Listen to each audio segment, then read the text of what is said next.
Kalau mengkonfirmasi dan berapa dan karena kita bisa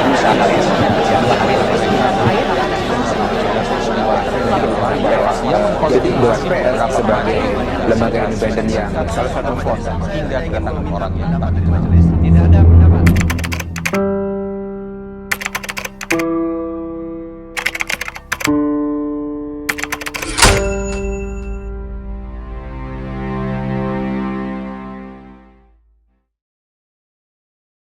Satu hal yang menurut saya pada saat itu yang banyak membantu pertanyaan-pertanyaan saya ini, jawabannya selalu disampaikan lewat anak-anak.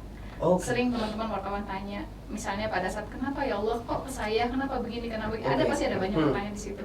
Selalu ada jawabannya. Kenapa Bu? Ibu sedih, Ibu apa? Gifari anak saya besar. Dengan entengnya mungkin ya walaupun dia mungkin lupa ya gitu, tapi kadang-kadang dia suka apa pada saat kenapa Bu Ibu sedih, kenapa Bu Ibu nangis, katanya kenapa, kan mungkin kalau depan mereka bisa kelihatan gitu kan, kenapa Bu, udah Bu nanti insya Allah yang bikin senang Ibu Kakang, sambil dia nyantai aja gitu, saya langsung ya Allah gitu kan. Terus misalnya Gevira dengan gayanya, alhamdulillah ada ibu bapak saya yang di rumah selalu mendoakan saya, mensupport saya. Pada saat saya turun ke lapangan, terus terang Mas Tatang, pada saat 2013 saya turun ke lapangan, saya ketemu dengan masyarakat, saya acara kegiatan apapun yang saya lakukan adalah bagaimana saya bekerja secara maksimal, dan mereka meluk saya, mereka doain saya, Bu tetap kuat, sabar ya Bu, bismillah.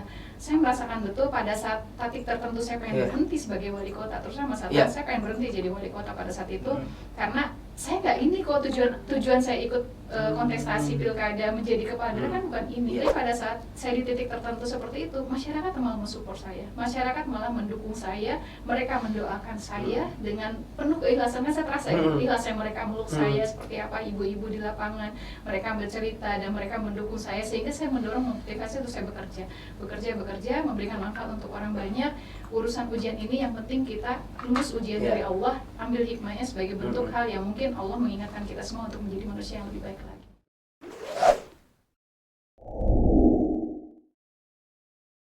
Setelah ini pertanyaan netizen, Bu, kita akan buka pertanyaan di Instagram kompas.com. Kita akan melihat apa saja pertanyaan yang muncul. Ini sudah berdasarkan ini ya, apa namanya, dipilah-pilah oleh tim redaksi, Bu, ya. Kan netizen ini galak-galak ada, Bu. Ya. Ini yang sudah lulus sensor. Ini yang pertama dari Tommy yang Kovic, ya. Kontra atau pro penggusuran bangunan atau lahan yang ditempatkan warga yang sebenarnya lahan Pemda atau negara? Jika memang fakta sesuai hukum tanah atau lahan negara atau Pemda. Intinya ini pengen tahu soal Ibu tuh gimana sih penyikapannya tentang pro kontra? Iya, itu gini. Lahan itu kan lahan milik pemerintah atau negara, terus orang tinggal di situ dengan tanpa hak. Setiap manusia itu kan ada hak dan kewajiban, melekat loh, nggak bisa cuma hak aja, nggak bisa kewajiban aja. Ada hak warga negara dan ada kewajiban sebagai warga negara. Nah, pada saat tinggal di lahan yang bukan miliknya itu kan bukan haknya. Nah, pada saat negara membutuhkan untuk kepentingan umum, seharusnya dengan kesadaran ya keluar dari situ gitu loh. Karena apa? Coba kalau dihitung, tinggal di situ puluhan tahun, kalau sewa aja, kita sewa rumah aja berapa, ya kan? Jadi harusnya ada kesadaran. Tapi memang kadang kesadaran itu kan agak sulit untuk kita jelaskan dan sampaikan kepada masyarakat, manakala ada rasa kenyamanan di situ. Dan rasa kenyamanan, apalagi urusan soal kesejahteraan, sehingga memang harus ada beberapa solusi, berikan nasihat, ada musyawarah mufakat jika negara mampu untuk bisa mencari solusinya yang tidak menjadi beban lagi, beban negara, karena kalau beban negara kan berarti ke masyarakat lagi, ujungnya kan dengan pajak dan yang lainnya gitu kan, ada anggaran yang di situ yang harus disampaikan.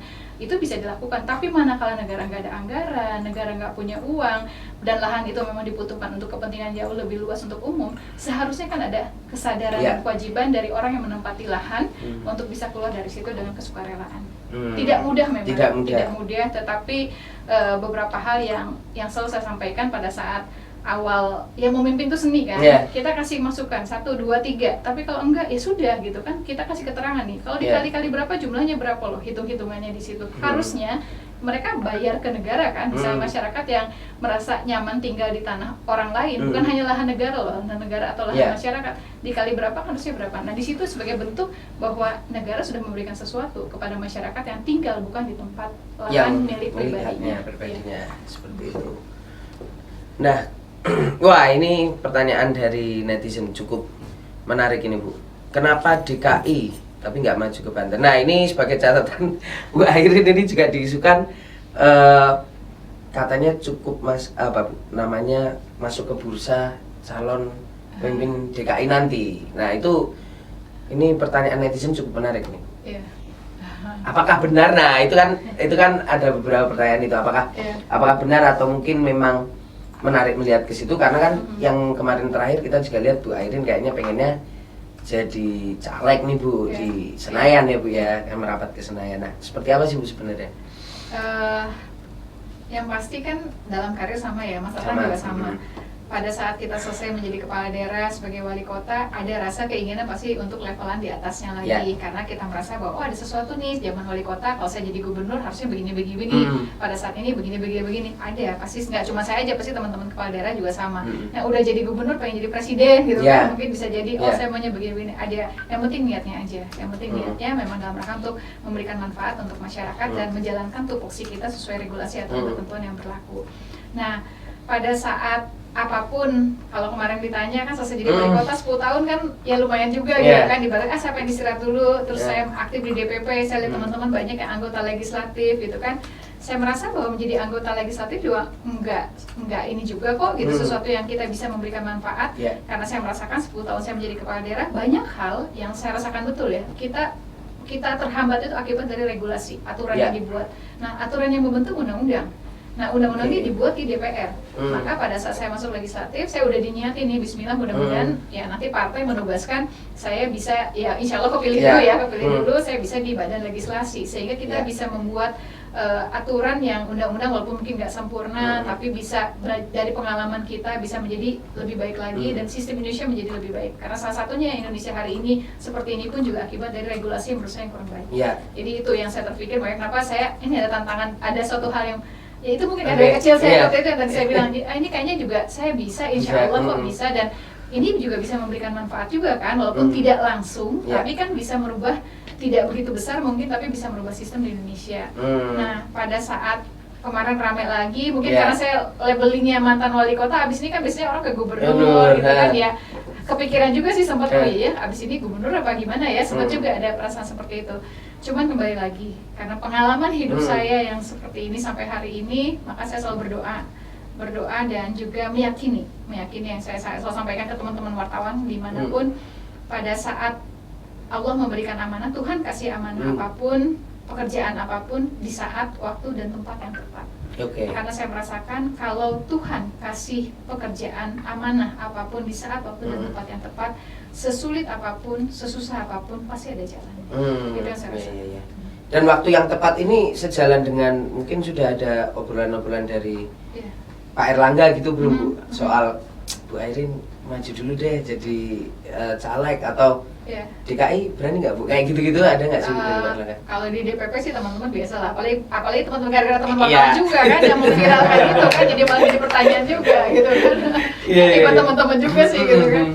Jadi ada lah pasti seperti itu perbincangannya, mau di DKI, mau di Banten, bahkan mau daerah lain, gitu ya itu suatu dinamika karena mungkin pengalaman saya sekali lagi background saya sebagai wali kota.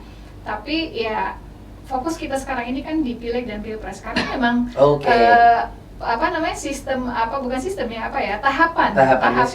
pemilunya kan memang Pileg Pilpres dulu, kecuali kalau pilkada dulu baru kita pasti berpikir pilkada dulu, tapi karena tahapannya sudah diputuskan menjadi kemufakatan bersama, itu adalah 14 Februari Pileg dan Pilpres, maka kita sekarang fokus di Pileg dan Pilpres. Karena sekali lagi, pilkada itu juga yang menentukan adalah Pileg 2024, bukan Pileg yang sebelumnya. Jadi kalau kita berhitung sekarang, oh iya Golkar punya berapa kursi, partai ini berapa kursi, kalau digabung masih kurang atau udah lebih gini-gini, nggak bisa, karena hitungan itu akan berubah di 2024, di 14 Februari 2024. Jadi makanya fokus dulu kita di Pileg dan Pilpres, baru kita akan berbicara ke pilkada, itu pun juga dalam rangka pemenangan pilkada, tergantung dari perolehan suara kita di daerah masing-masing, di kabupaten kota dan provinsi. Dan ini baru banget kan di Indonesia, serentak seluruh Indonesia di 514 kabupaten kota dan 34 provinsi. Kebayang gak sih gitu kan?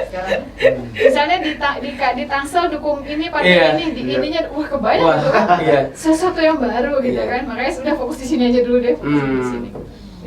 Kalau nanti misalnya maju Bu, dapat kursi di Senayan, tapi tiba-tiba juga amanat dari partai gitu, ataupun juga dari masyarakat, maju deh Bu, gubernur Banten entah Jakarta, gimana Bu? Yang pasti pilkada itu kan tidak semudah kalkulasi pileg. Selalu sampaikan kalau pileg itu kan pemenangnya banyak. Kalau pilkada itu yang menang cuma satu pasang, gitu kan. Nah, yang pasti pertama dilihat dulu kursinya cukup apa enggak. Ada tiket lah ibaratnya mesti untuk ikut karena kan sistem untuk pilkada kan seperti itu. Yang kedua, yang pilih masyarakat, maksudnya warga Tangsel, warga DKI atau warga Banten atau warga mana nih gitu kan. Suka nggak sama saya gitu kan masyarakatnya, bagaimana suka sama kita, popularitas kita seperti apa, elektabilitasnya seperti apa gitu, karena itu kan bagian dari rumusan. Soal saya bilang memimpin pakai hati, tapi ikut kontestasi pilkada atau apapun dengan rasionalitas dan realitas, itu harus dihitung betul. Jadi nggak bisa nantilah bicaranya setelah pileg wawancara lagi. Nanti datang lagi ke mau diundang nggak saya? Harus diundang lagi. Nah, kemudian ini ada dari netizen lagi Bu, kita bacain. Doni Arikanami, dinasti politik pindah ke Jakarta nih. Itu tanggapannya seperti apa nih Bu? Selalu Ibu kita nggak menutup ini ya bahwa dari pihak keluarga juga banyak yang di dunia politik yang kemudian kerap wah dinasti nih gitu. Nah, dengan pernyataan ini tanggapan Ibu seperti apa? Yang pasti kan menjadi wali kota, bupati, gubernur, wakil gubernur itu kan bukan ditunjuk, harus berjuang dulu kan. Udah punya partai, masyarakat suka, hari hanya nggak pada milih ya nggak akan kepilih juga kan gitu kan. Jadi ibaratnya bukan ya, ibaratnya monarki, Mas Tatan nunjuk Irin, kamu jadi gubernur di mana? Langsung kan, jadi. Misalnya Mas Tatan jadi di mana kan nggak kayak gitu. Tapi bagaimana kita ikut dalam kontestasi tersebut. Sekali lagi, jabatan pemimpin itu bukan berasal dari warisan keturunan, tapi berdasarkan dari kemampuan, kecakapan, dan juga uletnya kemauan kita. Mau nggak sih kita di situ? Tetap masih punya pilkada itu capeknya kayak apa gitu kan? Nggak gampang. Tetap masih punya PR yang cukup besar ya Bu ya untuk. Jadi tapi ya stigma dinasti bagi saya dan keluarga besar kami malah memotivasi sebetulnya. Memotivasi kami bahwa kami Bismillah karena dipercaya dan diberikan amanah, maka amanah ini harus dijalankan dengan sebaik-baiknya. Tunjukkan dengan sesuatu hal yang bisa bermanfaat. Untuk kerja. Siap. Nah ini Sapsa, Bu Irin pernah kesulitan bagi waktu anak, keluarga sama pekerjaan. Ada pengalaman menarik nggak? Ini kayaknya saya kenal nih khusus netizen ini Bu. Sapsa namanya ya. Ini gimana Bu? Ada pernah kesulitan? Pasti. Gimana tuh? Yang paling susah kalau anak sakit. Iya. Itu yang udah paling susah deh. Paling susah kalau udah misalnya anak sakit gitu kan, itu yang agak sulit buat kita untuk memilih. Tapi prinsip bagi saya pemerintahan kembali lagi, bukan berarti saya mendahulukan keluarga ya, keluarga bukan, tapi saya membuat skala prioritas. Dan bagi saya semuanya harus seimbang, harus jalan sama-samanya. Nggak ada yang didahulukan, tidak ada yang dibelakangi. Tapi pada saat itu kita harus memutuskan mana yang menjadi prioritas kita, dengan tentu tidak boleh juga mengesampingkan. Pada saat anak saya sakit, ya otomatis saya pasti akan pendelegasian. Saya punya wakil, punya Pak Benyamin Daphni yang luar biasa, beliau berpengalaman, beliau mampu. Yang penting pada saat kita ngurus anak, tetap kita monitoring. Kita monitoring misalnya program kegiatan itu jalan atau tidak dan hal yang lainnya, sehingga keseimbangan itu bisa kita jalankan. Alhamdulillahnya lagi saya masih punya orang tua. Mereka pun juga membantu saya untuk bisa pada saat level tertentu memang anak tidak bisa ditinggalkan, tapi pada saat waktu tertentu dia sudah bisa saya tinggalkan, saya titip ke ibu bapak saya. Jadi mohon maaf ya Mah, walaupun udah tua. Tetap masih harus membantu anaknya ini ya. Nah, kita menuju sesi keempat nih Bu, tentang menuju Jakarta biasa ini, masih digoreng-goreng terus ini. Nah Bu, setelah meninggalkan Tangsel, sekarang mau ngapain nih? Bu Irin berharap ikut pileg di Dapil Tangerang Raya atau seperti apa Bu? Ya semoga partai menugaskan saya di Tangerang Raya. Amin. Berarti belum keluar nih? Belum, masih fungsionaris, Nanti kalau saya ketemu Pak Erlangga saya Makasih ya. Oke, jadi belum sampai sekarang belum perintah khusus dari partai. Karena tahapan di Partai Golkar itu kita fungsionaris dulu. Jadi fungsionaris, kita penugasan, kita turun ke dapil yang keinginan kita seperti apa, nanti partai melihat kemauan kita, keseriusan kita, sehingga partai akan menentukan di dapil mana. Oh, jadi nggak kayak langsung akhirin kamu kayak di sini gitu, nggak bisa langsung dia Ada harus penilaian, dilihat, Bu, ada penilaian. 2023 baru memutuskan kita sebagai caleg di mana. Oh. Sekarang oke, fungsionaris oke. dulu. Fungsionaris dulu. Walaupun udah mulai ada gambaran, oh calegnya di sini, tapi kan fungsionaris itu kan juga pasti disamakan dengan keinginan kita. Iya, iya. Tapi Bu, kalau boleh memilih, hati Bu Airin ini lebih pengen jadi legislator atau eksekutif nih Bu? Jadi legislatif atau eksekutif? Hati ya Bu ini. Karena legislator hari ini ya kalau Ya, ditanya ya, kalau hari kemarin ini. ditanya hari ini. Karena saya legislator belum pernah menjadi belum pernah kan, oke. jadi saya belum pernah. Jadi ada rasa Penasaran juga. pengen tahu, pengen coba, dan saya merasa bahwa ada sesuatu manfaat di situ yang bisa saya lakukan. Walaupun kadang kangen juga sih gitu, bisa jadi kepala daerah, Ya. bisa jadi karena kalau kepala daerah ada bedanya kan. Kalau kepala daerah itu kan manakala kita punya lihat masalah, kita belanja masalah, kita lihat sesuatu, kita punya kewenangan Iya, untuk keputusan bisa ya. mengeksekusi apa yang menjadi hal menurut saya harus kita lakukan. Nah, kalau legislator kan enggak, sifatnya kan sebagai menyarankan. Iya, Itu mungkin iya. yang Dan kolektif agak ya, Bu, berbeda, ya? Iya. kolektif itu yang agak berbeda. Mungkin saran kita belum tentu didengerin sama eksekutif. Iya. Kayak pengalaman kita kan teman-teman di DPRD, dan baiknya gini-gini nih. Tapi menurut saya nggak pas, ya udah, iya Pak, baik, saya terima kasih masukannya, tapi Iya. dikaji ulang dan yang lainnya keputusan dari kita gitu kan. Walaupun walaupun pemerintahan daerah kan bersama-sama ya. Pada saat memutuskan APBD, aturan dan yang lainnya bersama-sama. Beda dengan DPR kan yang sendiri-sendiri kan. Kalau di pusat kan presiden dengan DPR kan bukan menjadi satu kesatuan. Iya. Tapi kalau pemerintahan di daerah itu kan itu bersama-sama. berkolaborasi. Berarti kalau di legislatif bisa marah-marahin menteri. Ini apa ini? Apalagi kalau ada wartawan gitu ya. Wah, kalau terbuka gitu kan langsung semua izin ketua pimpinan, izin gitu doang. Aduh, ya. Penugasan mengawal rapat-rapat itu ya. Lelah sekali. Sambil Saya cerita. banyak belajar ya. Nanti saya ajarin. Saya berpengalaman. Iya. Bu Airin harus agak marah Bu ini. Yang penting jangan pas dikasih tahu masukannya pertanyaan jawabannya udah dikasih tahu gitu. Iya, jangan, Sama Bu. Pak Menteri apa gitu. Iya, Pak, jangan. Bu Airin mau nanya ini.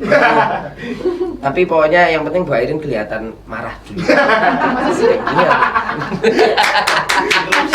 Interupsi Berarti pimpinan. ada ya. guru baru nih. Guru politik. Iya. Harus gitu. Jadi kalau ditanya apa nanti guru politiknya ini kalau ditanya 5 tahun ke depan siapa? Iya. Mas Tatang. Tatang. Benar. Nah ini Bu, nama Ibu kemarin beredar juga di Bursa Pilkada Jakarta. Muncul sempat waktu pertemuan Golkar sama Nasdem di awal tahun kemarin. Ibu dijodoh-jodohin sama Pak Sahroni nih Bu, Ahmad Sahroni dari Nasdem. Nah itu emang udah ada obrolan itu atau seperti apa Bu? Ya namanya politisi berkumpul kan pembahasannya pilpres, pileg dan pilkada kan pastinya, karena kan kontestasinya itu ya ada pembahasan dan yang lainnya. Bukan hanya DKI saja, ada banyak daerah-daerah lain juga gitu kan. Ada daerah lain juga. Tapi kayak ada ini khusus gak sih Bu dari Pak Erlangga dengan Pak Surya Paloh misalnya. Pak Erlangga ini ada Bu Airin gitu, terus Pak Surya ya bisa ini cocok ini sama Pak Sahroni cocok nih sebenarnya kayak gitu-gitu. Jawabnya gimana ya? Jawabnya gimana, Kan soalnya? pertemuan tertutup. Oh, iya. Nanti saya kalau bilang salah. Oh iya. Nanti saya tanyakan Pak Erlangga. Bu, ini juga di internal Golkar menarik bahwa kemarin ada usulan juga kalau Ibu nanti di Pilkada Jakarta itu mau dibarukan sama Pak Zaki ya Bu dari Tangerang juga kan, Bupati ya Bu ya. Nah itu ada obrolan itu juga belum, sudah muncul belum itu Bu? Yang pasti kan setiap partai punya mekanisme dalam pengusungan, baik tadi kayak pileg kan harus ada fungsionaris dulu, maupun juga nanti tentunya pilpres kan berdasarkan Munas sudah ada, dan juga tentunya untuk pilkada. Nah sekarang ini kan siapapun yang punya potensi diharapkan bukan hanya DKI aja loh, di semua provinsi, di semua provinsi kabupaten kota diharapkan untuk fungsionaris ini bagian dari sosialisasi juga, mengasah, melihat potensi kemampuan kader-kader partai untuk bisa maju apakah di pileg, pilpres maupun pilkada. Di DKI kan ada Pak Tantowi Yahya juga, ada Pak Zaki, ada banyak tokoh-tokoh yang lainnya yang tentunya juga pasti disuruh untuk melakukan sosialisasi dan yang lainnya, karena setiap partai ada mekanisme, apapun keputusan partai pasti harus kita ikuti.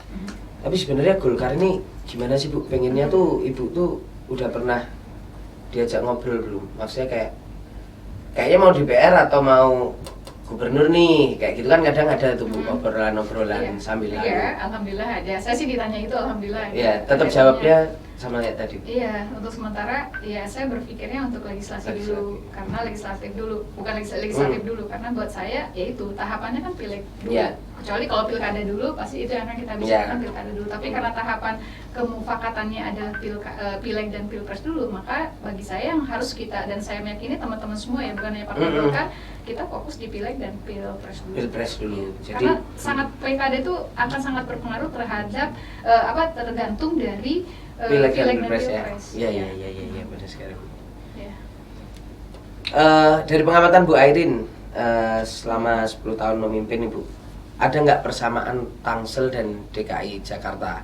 Ini kan karena tetanggaan Ibu secara geografis, tapi kesamaannya ada nggak sih Bu? Dan mungkin kalau Ibu melihat, kalau kita berandai-andai Bu, suatu saat Ibu memimpin Jakarta, apa yang akan Ibu benahi dulu atau mungkin menjadi prioritas Ibu di Jakarta? Berandai-andai ya Bu, ini berandai-andai aja Bu. Iya Bu. Ya, yang pasti kan gini, saya merasakan betul kemiripan antara Jakarta dengan Tangerang Selatan. Mininya Indonesia itu kan dari Tangerang Selatan, banyak pendatangnya, tapi yang saya merasakan kegujuban keluarganya ada. Kenal tetangganya masih ada, rasa memiliki, mencintai kotanya untuk Tangerang Selatan itu luar biasa. Itu yang memudahkan saya sampai hari ini, dan kemarin bisa mendorong masyarakat karena partisipasi masyarakatnya sangat luar biasa. Nah, klasternya juga karakternya berbeda-beda. Dari 7 kecamatan yang kita punya, orang Serpong Utara, Ciputat Timur, Pamulang, Pondok Aren, dan Setu itu beda banget. Beda gitu. Kalau Pamulang, Ciputat mirip-mirip lah ya, karena dulu bagian, tapi pada saat kita ke Serpong berbeda. Nah, sama juga dengan DKI Jakarta, Jakarta Timur, Jakarta Selatan, Pusat, Utara, walaupun sekarang ada anak Jaksel katanya. Tim ya. Itu kan tujuan kelihatan gitu. Nah, tapi yang saya melihat bahwa karakter yang sama, apalagi daerah masyarakat aslinya adalah masyarakat Betawi, dan pendatangnya juga merasa memiliki kotanya, dan ini menjadi modal sebetulnya untuk bagaimana kita mendengarkan apa yang dibutuhkan oleh masyarakat, kita merasakan apa yang dibutuhkan masyarakat, dan kita membuat skala prioritas. Tentunya pasti pelayanan publik yang diutamakan, karena secara ekonomi kan udah maju kan, dan pendatang ini yang urbanisasi ini pun juga tidak bisa kita henti gitu kan, nggak boleh kamu datang ke Jakarta karena membatasi kamu membebani kota, ya nggak bisa, ini kan NKRI gitu. Tinggal bagaimana sebetulnya fokus terhadap prioritas yang dibutuhkan di daerah-daerah masing-masing wilayah seperti apa, mendengarkan dan membuat program kegiatan yang skala prioritasnya seperti apa. Tapi yang paling pengen dikejut ya tentu pelayanan publik ya. Pelayanan publik dan menjaga investasi itu hampir mirip dengan Tangerang Selatan. Karena tidak mungkin Jakarta seperti ini APBD sendiri ataupun berdasarkan anggaran pemerintah sendiri, tapi karena banyaknya investasi yang datang ke Jakarta sehingga menjadikan Jakarta seperti ini hari ini. Siap. Nah, kita pengen tahu nih Bu sekarang soal mimpi Bu Airin secara personal, apa nih Bu yang sedang ingin dikejar? Apa ya? Apa ya mimpi? Ya mudah-mudahan apa yang sekarang lagi dijalanin bisa maksimal, ya sekolah selesai ya, sekolah selesai gitu kan, tetap semangat gitu kan, tetap semangat, terus ya bisa jalanin apa yang saya kerjakan sekarang secara maksimal. Emang cukup susah ya Bu S3 itu Bu? Kayaknya saya lihat Bu Airin agak memberikan tekanan dan mengenai nafasnya ini cukup berbeda ya Bu ya. Bisa diceritain nggak Bu, S3 itu susah? Enggak, jangan males aja. Jangan males aja. Bu Airin sempat males? Sempat karena tertunda kan akibat COVID. COVID itu kemarin harus ini karena ya? COVID sempat tertunda, terus selesai April 2021, karena udah ditinggal nih laptop dan segala macam bahan-bahannya, ini mau udah duduk di meja, diam aja lagi gitu Oke. kan. Dan ini ada lagi yang dikerjain yang lain itu. Oh. Tantangan sekolah itu kan diri kita, bukan siapa-siapa. Iya. Berarti ini disertasi ya, Bu? Iya, insya Allah. Disertasinya tentang apa sih, Bu? Mungkin netizen minta. Keterkaitan dengan pekerjaan saya sekarang sebagai notaris PPAT, Oh. pelayanan di bidang pertanahan. Di bidang pertanahan. Siap. Nah, terakhir nih, Bu, kira-kira momentum apa Ibu nanti mau mengambil pensiun atau sebenarnya karir politik Bu Airin ini ada pandangan dari Ibu, ini saya 10 tahun lagi aja lah. Udah gitu, pengen istirahat, pengen menikmati waktu luang bersama keluarga, atau ya selama saya masih sehat, masih diberi mandat, kita akan terus bekerja. Kalau Bu Airin seperti itu. Mungkin pilihan yang kedua ya. Pilihan yang Karena kedua. bagi saya ya kita bukan bekerja tapi bekerja dengan apa yang kita sukai, itu paling penting. Oke. Apa passion kita, apa pekerjaan kita, ya kita nggak akan pernah berhenti untuk itu. Karena malah saya merasa di tengah kesibukan kita sekarang ini, intensitas komunikasi dengan anak juga malah berjalan dengan baik. Pada saat sekarang anak fase dinamikanya ini, kita bisa diskusi hal yang lainnya. Mungkin nanti 5 tahun, 10 tahun ke depan, anak kita udah besar seusia kita sekarang, saya di usia ini, kita bisa berdiskusi banyak lagi, ketemu teman-teman yang seangkatan. Yang penting saya sehat aja. Yang penting kita sehat, kita bisa berbuat banyak, kita bisa melakukan pekerjaan apa yang kita sukai. Jadi jangan pernah berhenti dan bercita-cita untuk pensiun. Kalau menurut saya, pensiun dalam arti ya pensiun tapi tinggal mengatur ritmenya kan. Kalau lihat saya banyak belajar pengalaman dari ayah saya. Ayah saya walaupun sampai hari ini sekolah S3-nya duluan, kemarin udah sedang tertutup. Di tengah usia beliau yang sekarang 78 mau 79. Masih belajar. Beliau pegawai negeri, tapi setelah PNS kita berharap udah pensiun berhenti aja, Bah, jangan ngapa-ngapain, masih tetap sebagai konsultan. Setelah itu masih tetap ngajar. Setelah itu kemarin masih aktif dengan karena keterbatasan fisik dia sekarang sakit, jadi akhirnya beliau belajar dan sekolah S3 dengan segala dinamikanya. Dan saya melihat dari belajar pengalaman di situ bahwa sampai kapanpun kata kalimat pensiun itu mungkin tidak akan ada, tapi bagaimana kita mengatur ritme pekerjaan yang kita sukai dengan kondisi dari diri kita, usia kita dan tubuh kita. Oke. Wah, luar biasa. Nah, ini kita sudah memasuki sesi terakhir nih, Bu. Ada games jawab cepat. Nanti bisa disertai dengan alasannya apa. Ini sosokan, Bu, ya, bukan prompter, sosokan iniin ya kan. Jawab cepat, Bu. Notaris atau politisi? Boleh dua-duanya nggak? Ya. Salah satu, Bu. Kali ini politisi deh. Politisi. Oke. Kenapa, Bu? Notaris nggak apa-apa sih gitu. Udah 10 tahun ya jadi notaris, politisi aja deh. Politisi aja deh. Siap. Iya. Pramuka atau paskibraka? Kayaknya dua-duanya nih. Nanti kalau saya pilih salah satu dimarahin. Oh iya, kalau ini enggak sih, adalah maksudnya buat saya ya semuanya membentuk karakter saya seperti sekarang ini. Iya. Pendidikan atau karir? Nggak mungkin karir tanpa pendidikan. Jadi pasti dua-duanya kan, ini kayaknya Ya, pertanyaannya salah. Ini Kenapa saya jadi maaf, mengkritisi Bu. Mas Iya. Hasan?